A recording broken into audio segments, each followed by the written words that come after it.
স্বাস্থ্য সচেতন মানুষজন বলে থাকেন সুস্থ থাকতে হলে প্রতিদিন কমপক্ষে 10,000 স্টেপস হাঁটতেই হবে। আপনার রোজ দিনের শেষে হিসাব করে মন খারাপ হয়ে যায়, হলো না তো, আজও 10,000 স্টেপস হাঁটা হলো না, মাত্র 5,000 স্টেপস হয়েছে। না, মন খারাপ করার দরকার নেই। চিকিৎসা বিজ্ঞানীদের মতে প্রতিদিন 5,000 স্টেপস হাঁটতে পারলেই অবসাদবিহীন সুস্থ জীবন স্ফূর্তিতে কাটাতে পারবেন। কি একটু আশ্বস্ত হলেন তো? আমি তো খুব খুশি। বেশিরভাগ দিনই 10,000 স্টেপস হয়েই ওঠে না।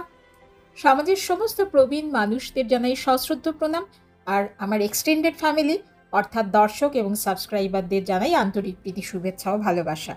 নতুন বছর আসছে। আগের বছরের শুরুতেও আমরা সবাই অনেক রেজলিউশন নিয়েছিলাম, সব পূরণ করা কিন্তু সম্ভব হয়নি।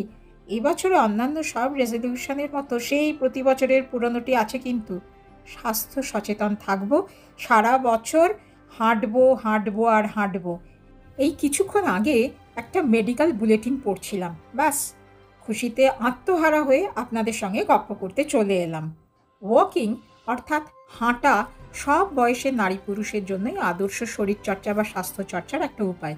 কিন্তু কতটা হাঁটবেন, কতক্ষণ হাঁটবেন, সেটা নির্ভর করে বয়স ও শারীরিক অবস্থার উপরে।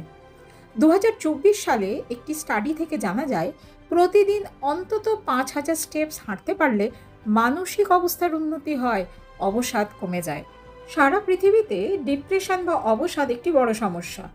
ওয়ার্ল্ড হেলথ অর্গানাইজেশনের তথ্য অনুযায়ী সারা পৃথিবীতে প্রায় 28 কোটি মানুষ অবসাদে ভুগছেন, আর প্রায় 96,000 মানুষের উপরে গবেষণা করে এই তথ্য পাওয়া গেছে যে প্রতিদিন অন্তত 5,000 স্টেপস হাঁটতে পারলে মানসিক অবসাদ অনেকাংশে কমতে পারে, কারণ নিয়মিত হাঁটা এন্ডরফিন সিক্রিশন বাড়ায়, যা একটি নিউরোট্রান্সমিটার, আমাদের খুশি রাখে, মনের প্রফুল্লতা বাড়ায়।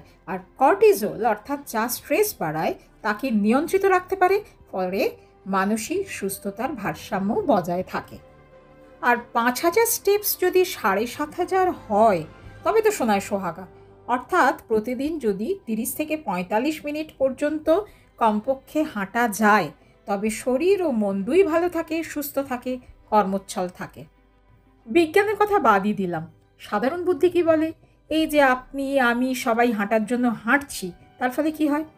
প্রথমে আমরা মানসিক প্রস্তুতি নিচ্ছি যে হাঁটতে যাব, মনে একটা আনন্দ হলো, একটা এনথুসিয়াজম। দ্বিতীয়ত হচ্ছে যদি বাড়ির বাইরে হাঁটি বা খোলা আকাশের নিচে হাঁটি, তাহলে সূর্যের আলো, মিঠে রোদ, তাপ, খোলা আকাশ মনে স্ফূর্তি জাগায়, আমরা উদ্দীপিত বোধ করি, আমরা মোটিভেটেড হই। কি ঠিক বললাম তো? 3 নম্বর হচ্ছে চারপাশে কত মানুষজন দেখতে পাই বলুন তো? কেউ বা পূর্ব পরিচিত, কেউ বা পরিচিত নয়, কিন্তু যারা একা থাকেন তাদের জন্য এই বিষয়টি মানসিক টনিকের কাজ করে। চারপাশে কত মানুষ কতভাবে হাঁটছে, চলছে, কথা বলছে, নিজেকে একা ভাবার অবকাশ কোথায়? 4 নম্বর হচ্ছে হাঁটার জন্য এই যে শারীরিক পরিশ্রম হলো, তার জন্য ক্লান্তিতে ঘুম এসে যায়। সুতরাং মধ্যবয়সে বা প্রবীণ বয়সে যারা অনিদ্রায় ভুগছেন তারা কিন্তু স্ট্রেস ফ্রি হয়ে ঘুমোতে পারবেন। 5, হাঁটার জন্য যে পরিশ্রম হলো তাতে অ্যাসিডিটি, গ্যাসের সমস্যা কমে যাবে, ফলে খিদে বেড়ে যাবে, হজমও ভালো করে হবে। কি হলো, মন খারাপ হচ্ছে, আপনার হাঁটুতে ব্যথা, 5,000 স্টেপস হাঁটতেই পারেন না, তাতে কি হয়েছে? 3,000 স্টেপস হাঁটবেন, কমপক্ষে 1,000 স্টেপস তো হাঁটতেই পারেন সারাদিনে, দুবারেও হাঁটতে পারেন 1,000 স্টেপস করে, মোট 2,000 স্টেপস। তাতে মনে জোর পাবেন, আনন্দ পাবেন।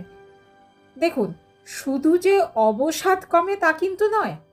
6 নম্বর হচ্ছে ব্লাড সার্কুলেশন উন্নত হবে, ব্লাড প্রেশার ও ব্লাড সুগার নিয়ন্ত্রণে থাকবে। আমরা তো সবাই জানি অবসাদ ব্লাড প্রেশার এবং ব্লাড সুগার এবং হার্টের নানান সমস্যা বাড়িয়ে দিতে পারে। তাহলে প্রবীণ বয়সে, বিশেষত শীতের দিনে সকালে হাঁটতে ইচ্ছে করে না? দরকার নেই, খাওয়ার পরে 10 মিনিট বাড়ির ভেতরেই হাঁটুন। এখন তো আবার বিজ্ঞানের যুগ, ফিটনেস ট্র্যাকার বা স্মার্ট ওয়াচ বা মোবাইল দেখে নিন আপনি কত স্টেপস হাঁটলেন। আর বাড়ির বাইরে হাঁটতে গেলে কত মানুষের সঙ্গে পরিচয় হয়, আর তাই বা কেন, প্রকৃতির সঙ্গে নতুনভাবে আবার বন্ধুত্ব হতে পারে। সবাই খুব ভালো থাকবেন, আর বাড়ির বাইরে হোক কিংবা বাড়ির ভেতরে একটু হাঁটুন, নিজের জন্য না হোক, আমার জন্য অর্থাৎ আপনাদের এই বন্ধুর জন্য একটু হাঁটুন। ভিডিওটা ভালো লেগে থাকলে চ্যানেলটা সাবস্ক্রাইব করবেন, লাইক করবেন, আর কমেন্ট তো অবশ্যই করবেন। আপনাদের কমেন্টে আমি অভিভূত আপ্লুত অপেক্ষা করে থাকি। ওম শান্তি।